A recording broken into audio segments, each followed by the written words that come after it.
আসসালামু আলাইকুম এভরিওয়ান, আপনারা সবাই কেমন আছেন? আশা করি আল্লাহর রহমতে সবাই ভালো আছেন এবং সুস্থ আছেন। আজকে আপনাদের জন্য মিমিফাই একটা আগুন অফার নিয়ে আসছে। সেটা হলো আপনারা মিমিফাই একটা সিক্রেট কোডের মাধ্যমে ১ মিলিয়ন কয়েন ফ্রিতেই পেয়ে যাবেন।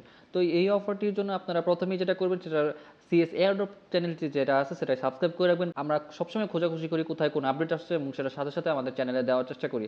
অবশ্যই আমাদের সিএস এয়ারড্রপের টেলিগ্রাম চ্যানেল এবং ইউটিউব চ্যানেলটা অবশ্যই সাবস্ক্রাইব করে রাখবেন এবং আমাদের পাশে থাকবেন। এর জন্য ফার্স্টে আপনারা মিমিফাই অ্যাপে চলে আসবেন। মিমিফাই অ্যাপে চলে আসার পরে আপনারা দেখতে পারবেন যে আপনাদের যে নিজস্ব ক্যারেক্টারটা আছে, যে ক্যারেক্টারটা আছে, এই ক্যারেক্টারের ফার্স্ট একটা হেডে ক্লিক করবেন, একটা বুকে ক্লিক করবেন, একটা পেটের কাছে ক্লিক করবেন, একটা পায়ের কাছে ক্লিক করবেন। তারপরে ৫ সেকেন্ড ওয়েট করার পরে বুম গাইস, এই যে 1 মিলিয়ন কয়েন সিক্রেট কম্বো ফ্রিতে পেয়ে যাবেন। তো এভাবেই আপনারা ফ্রিতে 1 মিলিয়ন কয়েন ফ্রিতে পেয়ে যাবেন এবং সামনে মিমিফাই কবে লিস্টিং হবে, কবে আমরা উইথড্র করতে পারবো টাকা, সেই সম্বন্ধে আমরা আপডেট দেওয়ার ট্রাই করব। Subscribe our channel and like this video.